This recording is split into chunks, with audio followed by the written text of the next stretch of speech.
Olá, pessoal. Estamos aqui para mais uma sessão do ciclo de debates do Laboratório de Política e Governo da Unesp, coordenado pelo professor Dr. Milton Lauerta. Esse ciclo, como fica o Brasil e o mundo depois da Covid-19. Particularmente hoje, nós vamos estar recebendo aqui o professor João Mauro de Carvalho, o professor Carlos Eduardo Tawil, para discutir cidadania e educação em tempos de pandemia.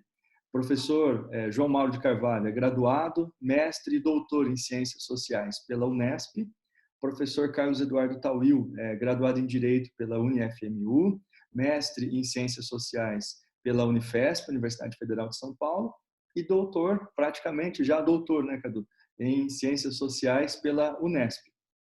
Então, para começarmos aqui a nossa conversa, eu faria uma primeira provocação para vocês dois, contextualizando, né, como o Zé Murilo de Carvalho coloca no Cidadania no Brasil, um longo caminho.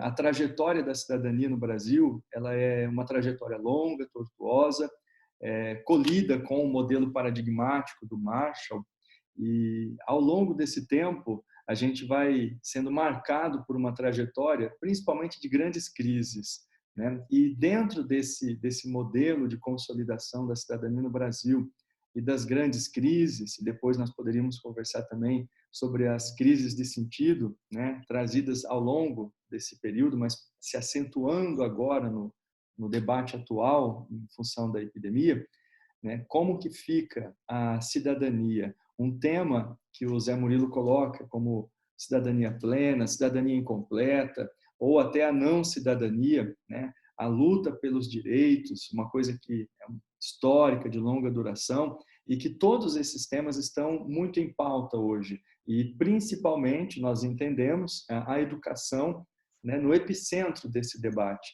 Então, eu perguntaria principalmente agora para o professor Carlos Eduardo, como que nós podemos entender, nesse cenário, a cidadania, para a gente começar o nosso diálogo.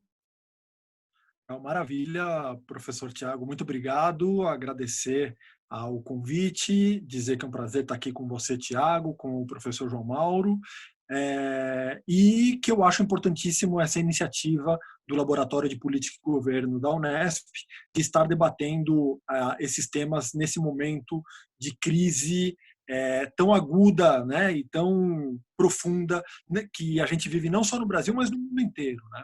Então, para começar a fala, pegando o gancho na fala do Tiago, na última fala do Tiago, eu gostaria de lembrar a todo mundo, né, a todos e todas que nos assistem, que a experiência da civilização enquanto sociedade moderna, ela é uma experiência extremamente recente na humanidade, né? A gente está falando aí em coisas de 250, 300 anos no máximo, né, do Estado moderno, pós-Revolução Francesa, pós-Revolução Industrial na Inglaterra, pós-Revolução Norte-Americana, né, nos Estados Unidos, a figura do presidente da República, de um presidente de um país federativo, não existia até 250 anos atrás, até 300 anos atrás. Não existia essa figura, né? Foi inventada.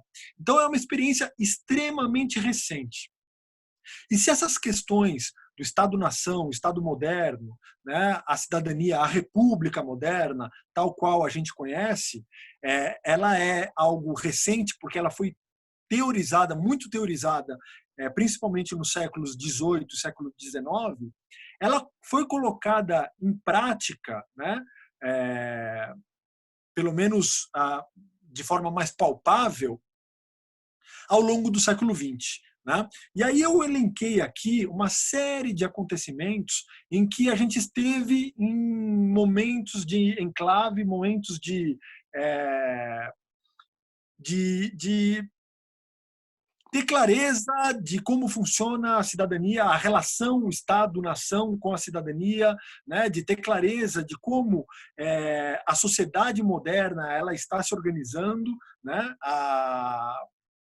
e como ela desembocou no formato em que a gente conhece nos dias de hoje, né? Então a gente pega o século XX, por exemplo, ele começa com a Primeira Guerra Mundial, né? A Revolução, mais ou menos em paralelo com a Primeira Guerra Mundial, a Revolução soviética, né, da União Soviética, isso começando o século XX. Aí vem a gripe espanhola, que é algo que a gente está relembrando agora, que aconteceu e que teve consequências terríveis para toda a sociedade por conta do número de mortes e do número de infectados, tal qual a gente está vendo caminhar agora o coronavírus, né? Depois a gente teve o crash da Bolsa de 1929, o crash da Bolsa de Nova York. Tivemos logo na sequência a Segunda Guerra Mundial, né? Ao fim da Segunda Guerra Mundial já começou o período chamado Guerra Fria. A gente tem a crise do petróleo no começo dos anos 70 e o fim do Pacto de Bretton Woods, né? Depois a gente tem a Guerra do Golfo, nos anos 90. Logo na sequência, na próxima década, o 11 de setembro, né, com os ataques terroristas. Depois, 2007, 2008, a gente tem a crise também global do sistema financeiro, né, as bolhas financeiras e a crise de 2007 e 2008, que quebrou milhares de empresas e levou à bancarrota uma série, até países declarando moratória, etc. e tal, né? E agora o coronavírus. E a questão que fica para todos esses eventos que eu elenquei aqui foi que para todas essas grandes tragédias mundiais, quem deu a resposta para a sociedade foi o Estado-nação. Né? Foi o investimento massivo do Estado-nação com o New Deal, que salvou o mundo do crash da Bolsa de Valores de Nova York em 1929, foi o Plano Marshall que salvou o mundo pós Segunda Guerra Mundial, e assim sucessivamente. Na crise de 2007 e 2008, o Estado norte-americano, a Europa, precisou desembolsar trilhões e trilhões eu estou falando, parece que é modo de falar, mas não é. Foram trilhões de dólares que o Estado-nação norte-americano precisou desembolsar para salvar a General Motors, salvar bancos, etc, etc, etc. Então, o Estado-nação, ele é um conceito, ele é um ator político fundamental na sociedade moderna. Né? E agora, no coronavírus, na crise do coronavírus, a gente vê que o Estado-nação ele é extremamente importante, mais uma vez. Né? A gente vê, já encaminhando para o final da minha fala, a gente viu, eu achei muito emblemático a fala do Boris Johnson, que está longe de ser taxado como um comunista, né? Ele é o primeiro-ministro da Inglaterra, ele falando: o sistema público de saúde da Inglaterra salvou a minha vida. E aí, logo na sequência que ele saiu da internação do coronavírus, o Boris Johnson, primeiro-ministro, foi infectado pelo coronavírus, ele teve 2 filhinhos e os batizou com os nomes dos médicos portugueses que tinham emigrado para a Inglaterra para trabalhar ali. Né? Assim como o Emmanuel Macron, né, na França, assim como a Holanda, eles estão repactuando, refazendo, redefinindo como o Estado-nação vai lidar com a questão da cidadania global, né, ou local. A gente aqui no Brasil vai precisar repensar isso de forma muito aprofundizada mais uma vez. E a questão da cidadania, ela, como o Thiago bem mencionou no começo da fala dele, não tem como a gente desligar a questão da cidadania de uma educação política, né? De uma educação republicana, de uma educação, se a gente for falar em cidadania plena, de uma cidadania completa, a gente não pode abrir mão desse papel da educação política, da educação republicana, da educação democrática. Né? E aí eu tenho certeza que o professor João Mauro vai poder aprofundar um pouquinho melhor esse tema. Bacana, Como acho que a sua fala também nos remeteu aqui à relação Estado-sociedade, né? E é interessantíssimo pensar a cidadania fazendo essa mediação, né? E que nos mais diversos momentos em que se houve uma defesa do Estado mínimo, ainda assim, pensar o papel do Estado como se pensa, por exemplo, e a epidemia e as crises trazem à tona, a saúde pública, a educação pública, quer dizer, o papel das instituições públicas, né, mesmo numa lógica de Estado mínimo, faz a diferença, né? Então, eu devolveria aqui a pergunta agora para o professor João Mauro, quer dizer, como que a gente pensa a educação, professor João, em cima desse contexto que o professor Cadu desenhou para nós, de cidadania, de desenho da relação Estado-sociedade, mesmo desse debate da presença maior ou menor do Estado, como que a gente pensa a educação? Qual é o papel da educação? Bom, boa noite, professor Tiago. Boa noite, professor Cadu. Ah, eu, essa questão da relação entre a educação e a cidadania, ela é já bastante antiga, né? Eu gosto de remeter ao que diz o Stuart Mill, que é um liberal clássico, né? Diz ele no começo do século XIX, em um livro em que ele está discutindo o sistema representativo, e mais especificamente um capítulo em que ele discute a expansão do voto. Ele diz que necessariamente a expansão do voto ela deveria ser precedida pela expansão da educação, porque seria necessário que os cidadãos estivessem qualificados, educados para a cidadania política. Isso é uma ideia que, de certa forma, já existia há algum tempo antes do Stuart Mill, mas essa formulação dele acaba sendo uma formulação bastante significativa pelo modo como ele coloca, né? A universalização da liberdade deve ser precedida pela universalização da educação, algo assim que está dito no livro. Estou citando de cabeça. Isso então mostra esse caráter necessário de uma relação necessária entre educação e cidadania. Ao longo das últimas décadas, nós tivemos uma série de reformas. Percebam, os sistemas nacionais de educação eles vão se constituindo no século XIX em torno dessa ideia. E isso tendo dois lados, né? Por um lado, a necessidade de tentar formar um tipo de cidadão esclarecido que tenha uma certa compreensão da política da qual ele deve participar.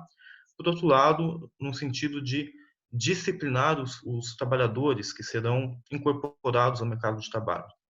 São dois sentidos que são, de alguma forma, trabalhados pela Constituição dos sistemas nacionais de educação. Nas últimas décadas, ocorre uma série de reformas, inclusive no Brasil, e que repõem essa questão, né? As reformas admitem que é necessário que se forme um cidadão apto ao exercício da cidadania, mas também que esses cidadãos sejam preparados para o universo do trabalho. Aí ocorre não exatamente um problema, mas se cria uma concepção de que o acesso à cidadania é garantido pelo acesso ao mercado de trabalho. O cidadão ele teria que ter acesso ao mercado de trabalho para poder ter garantido o seu sustento, a sua subsistência, as suas condições de consumo e, portanto, também de acesso à cidadania e à participação política. Essa concepção aparece em uma série de documentos internacionais e acaba sendo incorporada à reforma da educação no Brasil, o que é bastante, de certa forma, bastante positivo, mas traz também uma série de problemas, porque existe uma contrapartida pedagógica dessa concepção que é bastante focada em uma ideia de competência, formar os alunos para que eles possam se tornar profissionais competentes.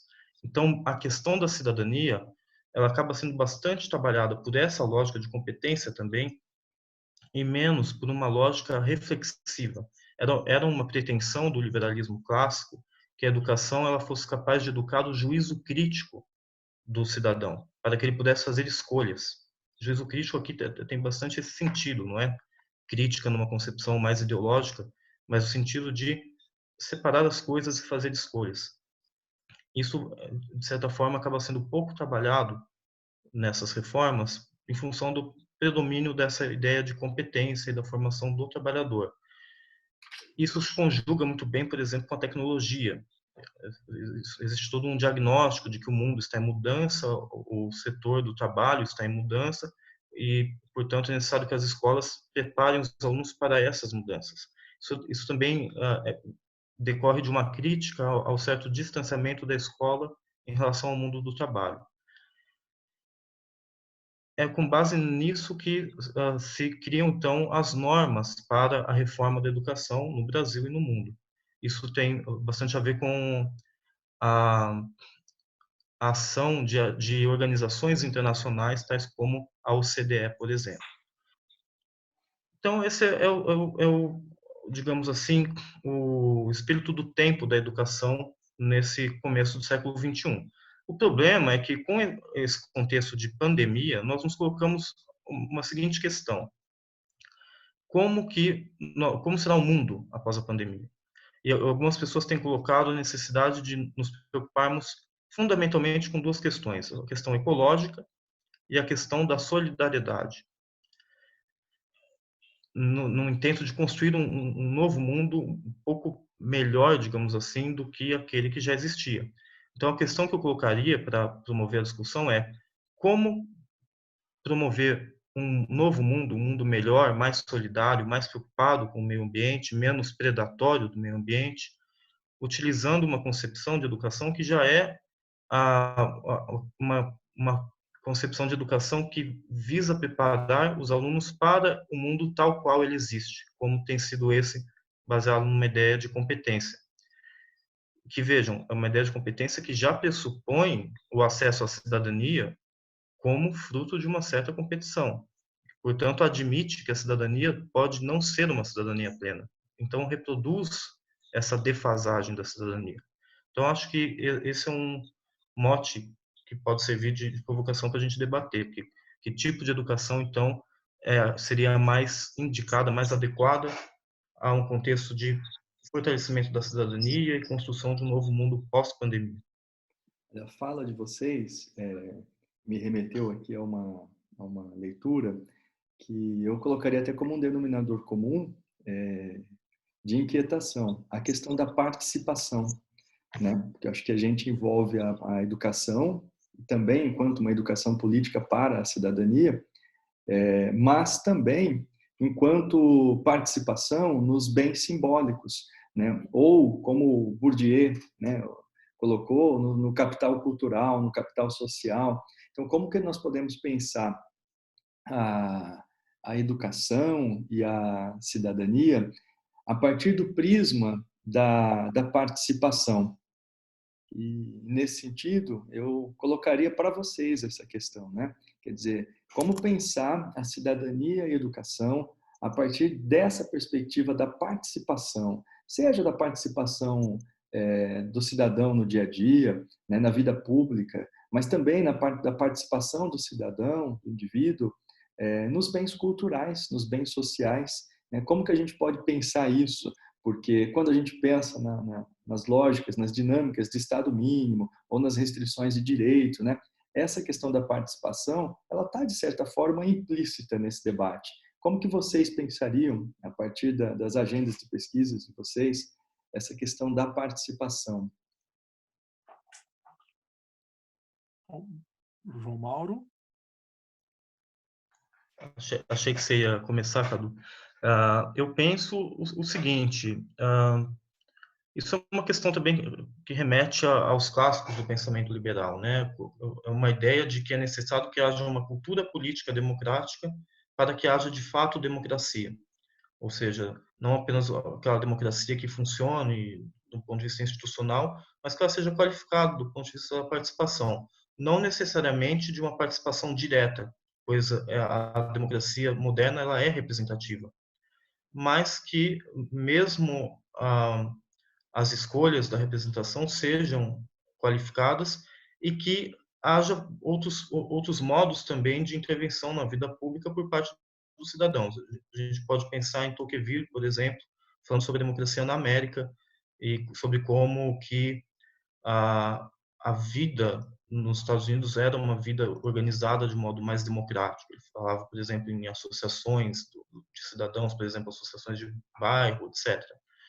Então, do ponto de vista da educação, caberia à educação justamente tentar preparar o cidadão para essa participação, seja para as escolhas que ele faz, seja para a participação possível na esfera pública, no debate público. O debate, a ideia de esfera pública é uma ideia essencial na democracia moderna também, e que pressupõe, ou deveria pressupor, um debate público qualificado, racional, dialógico, não de confronto no sentido de um destruir o outro, de competir com o outro por quem tem mais razão, mas de tentar criar consensos. Então, acho que isso é um aspecto importante quando a gente pensa numa educação voltada para a cidadania democrática e que pode ser pensado, por exemplo, nas práticas de grêmio. As práticas de grêmio, elas são, de certa forma, uma, uma emulação, digamos assim, de modos de participação política no interior da escola. Como se promove isso na escola? Isso seria uma possível forma, além das próprias aulas de história, de sociologia no ensino médio, a prática de grêmios pode ser algo interessante nesse sentido, ao orientar a participação dos alunos em uma forma de participação política no interior da escola. E isso também faz uma chave, eu jogaria a batata quente de novo para o Cadu, dizer, essa questão da participação, da forma como o professor João Mauro coloca, nos remete também à questão da desigualdade. Né? Quando a gente pensa a educação nesse momento de epidemia, então, aulas remotas, nós vimos a questão da desigualdade brotando. Né? O professor João colocou a educação preparando para o trabalho, para o mercado de trabalho, mas, por outro lado, esse apartamento da educação com a tecnologia também a deixou despreparada para um momento como esse, né? Por um lado, e por outro, as desigualdades sociais também afloraram, né? Porque eu vi muitos alunos, recentemente, o debate sobre adiar ou não o Enem, também perpassaram por essa questão da desigualdade que aflorou com a epidemia, né? E aí a participação e desigualdade pode levar também à temática do elitismo, né? Quer dizer, como fazer uma educação de fato democrática que não reproduza a elitização que a nossa sociedade já tem, né, historicamente assentada. Cadu, o que você colocaria para a gente nesse sentido, nesse debate sobre educação, cidadania, participação e a tendência a uma elitização também que a gente tem na nossa trajetória de cultura política? Claro. Eu acho muito interessante essa questão, porque, na verdade, esse é o pano de fundo da minha tese de doutorado, né? A pergunta de pano de fundo que eu tenho na minha tese é justamente dialoga muito bem com isso que o João Mauro falou. Ou seja, é possível haver instituições verdadeiramente democráticas em sociedades que não tenham uma cultura verdadeiramente democrática? Né? Eu acho que, pegando um gancho com uma outra live que a gente acabou de publicar, o Laboratório de Política e Governo, com o professor Marco Aurélio e o professor Milton Lauerta, na última semana, eu acho que uma sociedade cheia de instituições democráticas, mas sem uma cultura democrática de fato, ela fica capenga. Né? Ela fica capenga. Ela é uma sociedade que vai ter as suas instituições, como a gente, usando o bordão aqui, para inglês ver. Né? É uma sociedade que tem as instituições democráticas, mas que ela, de fato, ela reproduz o machismo, o racismo, né? Todos esses ismos que a gente gostaria de ver atenuado, né? Ou de não ver na nossa sociedade, a gente acaba reproduzindo, porque as instituições elas são democráticas, a gente tem voto periódico, acontece, as eleições acontecem, periodicamente. A gente tem uma imprensa que está falando mal do presidente. Tá, ok. Né? Mas isso garante que nós somos uma sociedade democrática? Eu acho que não. Né? Eu acho que não. Eu acho, inclusive, que não é somente a partir da participação que a gente prepara o cidadão. Né? Eu não acho que é só a partir da participação, porque eu tive o privilégio de conhecer alguns países que têm a participação política muito aflorada na cidadania, na sociedade civil, e não necessariamente a gente pode dizer que que aquela é uma sociedade democrática, né? Eles têm uma participação, as sociedades, alguns países que eu visitei, assim como o João Mauro falou do Tocqueville dos Estados Unidos, o associativismo, cooperativismo, né? A associação de bairro, ou seja, a sociedade ela está politicamente participando, mas não significa que ela é de fato, que ela seja de fato democrática, né? E é um problema isso. Esse eu acho que é o grande X da questão. Como fazer uma sociedade deixar de ter só as instituições democráticas, né, e passar a ter, de fato, uma cultura democrática, né? Eu acho que esse é o X da questão para a gente debater aqui. E as falas de vocês também trazem uma nova, eu vejo também, uma outra tensão, que é entre a liberdade e a igualdade, né? Que muitas vezes é colocado como, vamos dizer assim, conceitos antitéticos, né? Que não são possíveis de serem conciliados, e que a gente tem visto, a fala do professor Cadu nesse momento nos remete a isso, né? Sociedades que têm um alto grau de participação, com tendências igualitárias, mas com pouco grau de liberdade.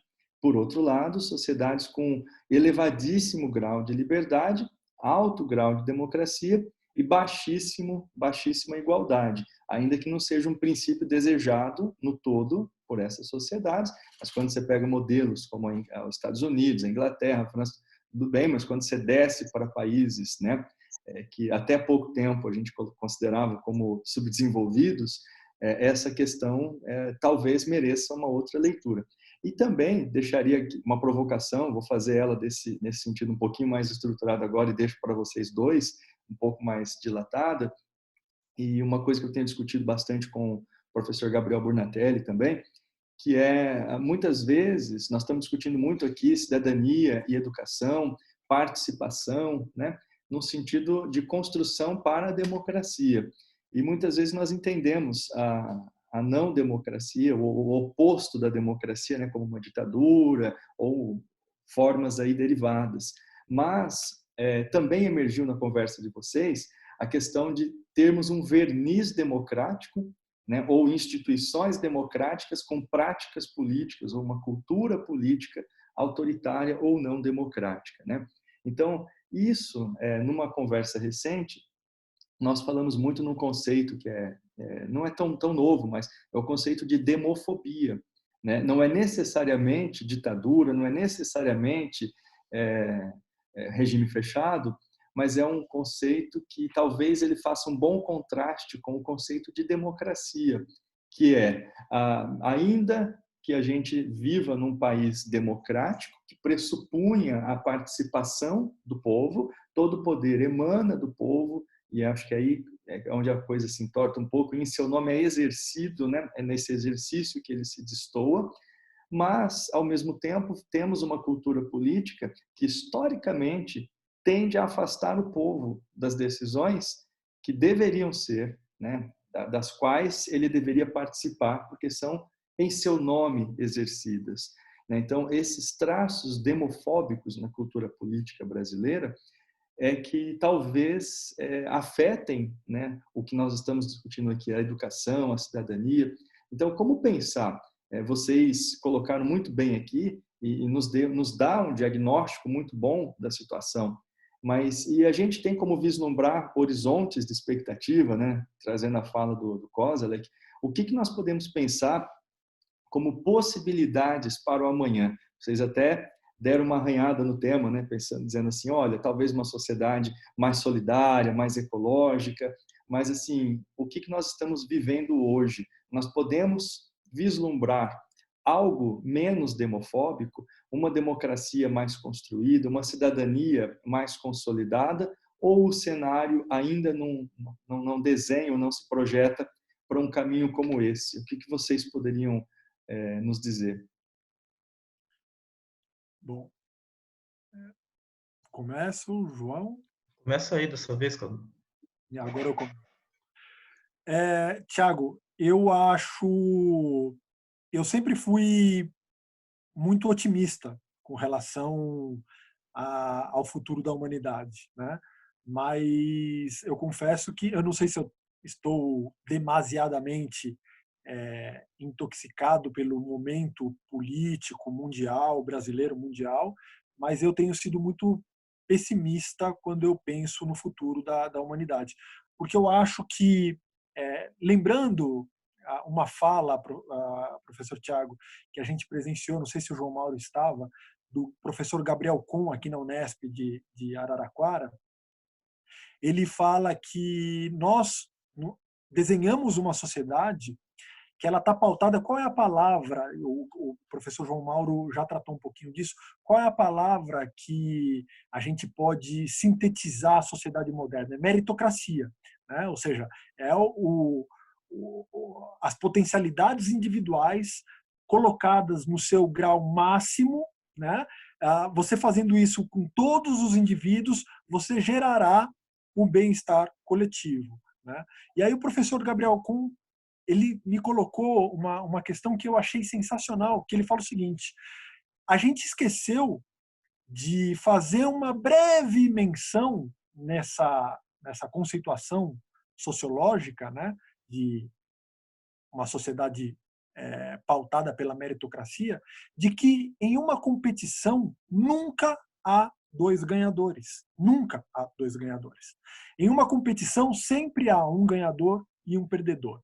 Pensemos no exemplo mais básico e mais banal, o campeonato de futebol brasileiro, que é por pontos corridos. Se dois times acabam o campeonato com o mesmo número de pontos, é necessário criar critérios de desempate para que um vença, né? Não dá para ter dois campeões, né? E é essa sociedade que a gente desenhou.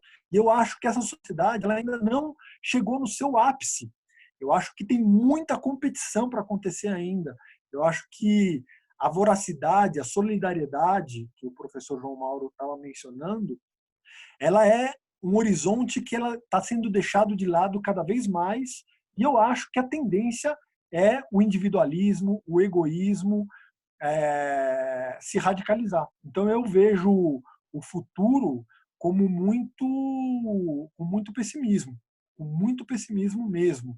E eu acho que o que a gente está fazendo, o que nós tentamos fazer de gerar debates, gerar conversas, né, pode ser uma sementinha que vai brotar no futuro, mas que nós três que estamos aqui, eu, o professor Tiago, o professor João Mauro, eu tenho certeza, certeza não, mas eu tenho quase certeza que nós não vamos ver semear essa sementinha de uma sociedade mais igualitária, mais solidária, mais harmoniosa, mais democrática. Eu acho que a gente tende a ver uma sociedade mais radicalizada para o egoísmo, o egocentrismo, o individualismo e todas essas coisas ruins que a nossa sociedade tem produzido. E você, João, teria uma leitura um pouquinho menos pessimista para o nosso horizonte? Olha, só não vou dizer que não, porque eu acho que momentos de crise são propícios para a crítica e que dessa crítica é possível talvez extrair novas orientações, né, novos sentidos. Porque eu geralmente também sou pessimista, pelo menos teoricamente, mas a gente pode pensar com alguns autores, né? Acho que o Horkheimer e o Gramsci disseram praticamente a mesma coisa, ser pessimista na teoria, mas otimista na prática, né? Por isso que fazemos esse tipo de debate.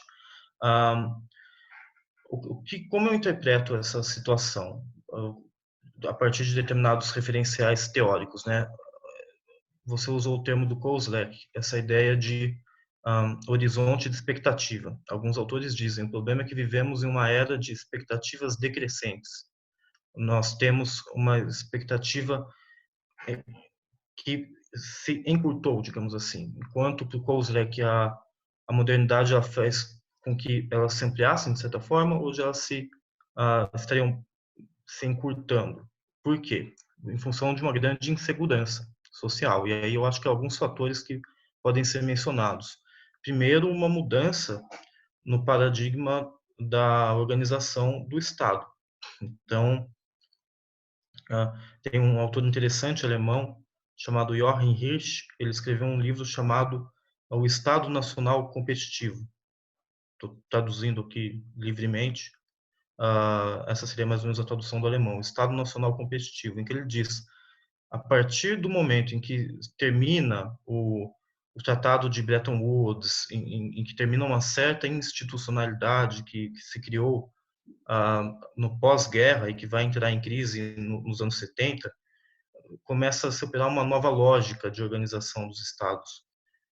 E essa lógica, ela enfraquece o que existia antes, que era um tipo de estado securitário, um estado que se baseava na ideia da segurança do cidadão. E aparece um tipo de estado que seria um estado que compete.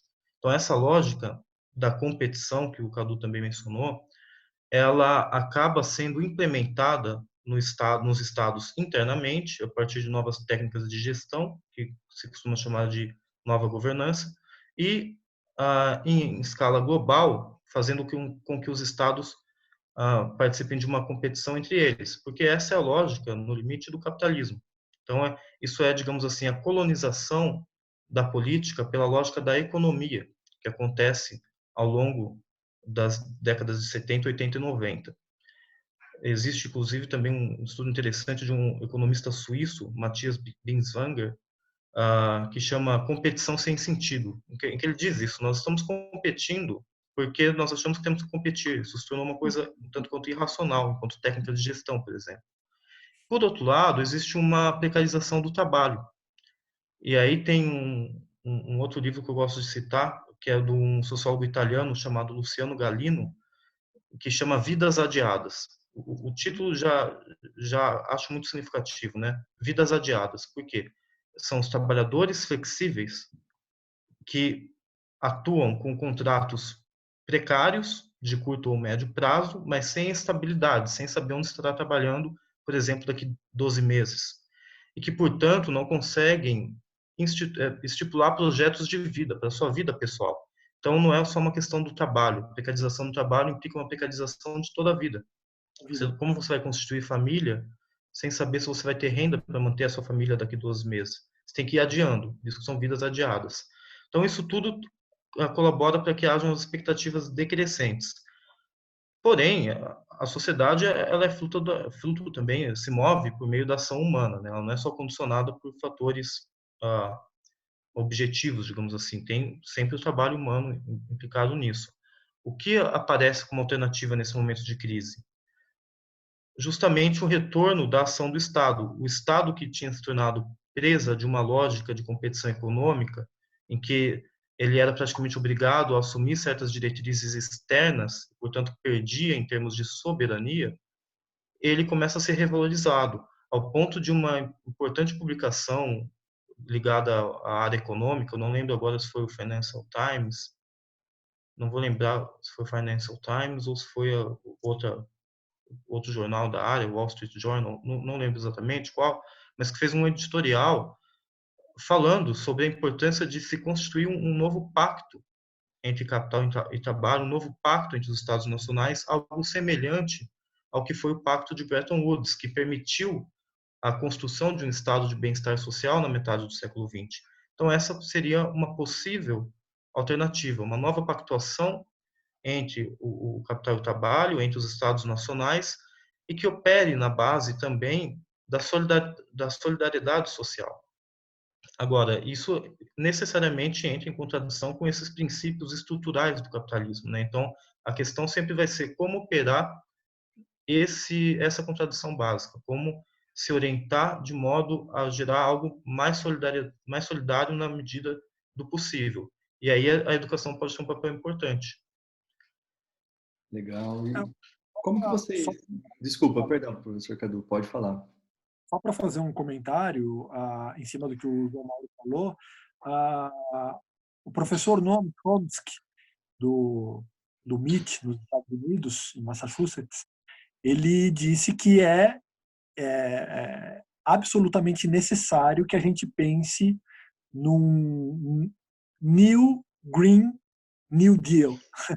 Né? Ou seja, esse pacto que o João Mauro falou entre Estado, poder público, iniciativa privada e sociedade civil, né, entre as elites dirigentes e a sociedade civil, num novo pacto de crescimento e desenvolvimento social sustentável, né? Agora de forma sustentável, não mais baseado pela lógica da competição, mas baseado por uma outra lógica que não seja essa. Eu acho que é mais ou menos isso que o João Mauro falou. Pensando nesse sentido, eu deixo de ser tão pessimista. Bom, acho que a gente já ganha mais um otimista para o time, né? E Mas bom, já valeu a pena o debate. vocês colocam também remete à questão de horizonte utópico, né? Porque em grandes momentos de crise é que se vislumbram saídas, né? E saídas honrosas, vamos dizer assim, ou em termos políticos, né? Republicanas. Mas eu faria até uma provocação também para vocês, deixaria assim como uma última provocação para que vocês também já emendem aqui umas considerações finais de cada um de vocês, que nesse horizonte utópico que vocês colocam, da construção de grandes balizas, né, de um mundo mais sustentável, todos esses valores que são universais, de certa forma, né, mas eles não são práticos para o dia a dia. Quando eu falo uma sociedade sustentável ou a construção da cidadania, quando eu penso em termos de valores universais, são excelentes diretrizes para um horizonte utópico, aquilo para o qual nós desejamos caminhar, né? Aquele lugar aonde nós queremos chegar. Legal que eu não me recordo agora o pensador que diz que a utopia tem que estar sempre um passo à frente, né? O Galeano, porque eu vejo dessa forma, né? Mas quando você vai para a prática do dia a dia, isso vai começando a ficar difícil de ser costurado, né? Então essa dialogia me parece ser a raiz do que nós precisaríamos para construir, né, o básico. E como pensar isso? Como pensar essa tensão entre um horizonte utópico de razoabilidade e uma prática política no dia a dia que nos distancia desse horizonte, né? Como pensar essa tensão? E eu exemplificaria, por exemplo, quando a gente vê vários atores políticos, né, de expressão nacional falando da importância da liberdade de imprensa, falando da importância da democracia, falando da importância, quer dizer, são vários acenos que permitiriam a construção do que talvez fosse chamado uma frente ampla, um bloco hegemônico em defesa da democracia, em defesa de valores universais. Mas essa democracia, esses valores universais, esse horizonte utópico, para se materializar no fluxo histórico, ele precisa que os atores entrem em consenso, né? E me parece, seja pelo motivo que for, ou por vaidades, ou por diferenças menores, que essa construção está ficando cada vez mais difícil. Então, quando você vê uma brecha histórica em que um ator político importante está dizendo, olha, precisamos dialogar mais e tal, então já emergem aquilo. Ah, mas com o fulano eu não converso, com o Beltrano eu não falo. Do partido A, do partido B, do partido C eu não dialogo. Do setor X não tem conversa.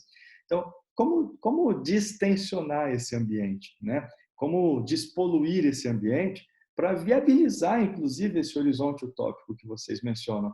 Como que vocês pensariam isso? E eu deixaria essa provocação a título de considerações finais também para vocês. Minha vez, faço primeiro? Então, eu acho que quem conseguir responder essa pergunta tem que ganhar um prêmio Nobel da Paz, né? Porque não é tão, isso não está tão claro. Isso também, de certa forma, é um resultado dessa lógica de competição, né? Porque a política na nossa sociedade ela funciona pela competição entre partidos. E essa competição, em alguns países, chegou a um extremo em que ela torna impossível a pactuação. Você deixa de operar por uma lógica de reconhecer o outro como adversário, a quem se pretende derrotar numa eleição, mas com quem depois vai ter que se dialogar para movimentar a política do país, e começa a enxergar como inimigo. Então, tem esse aspecto, eu acho que resultado de um tensionamento extremo a que chegou a divisão na sociedade, né, o que a gente costuma chamar de polarização. E, por outro lado, tem uma outra questão que diz respeito à relação entre Estado e sociedade, que é a confiança das pessoas nas instituições. É um sintoma também dessa captura do Estado Nacional pela lógica internacional, a captura também dos partidos, a ponto de que alguns autores chegam a dizer que não faria mais diferença qual partido ganha a eleição, porque os dois governariam praticamente da mesma forma. Isso no auge assim do que a gente costuma chamar de neoliberalismo, né? Que é o momento máximo dessa colonização da política pela lógica econômica. Se não importa quem ganha, todos governam da mesma forma, em termos de interesses de posicionamento no mercado global, do interesse da competição, a população deixa de se reconhecer em seus líderes. E aí você gera uma crise de representação, uma crise representativa.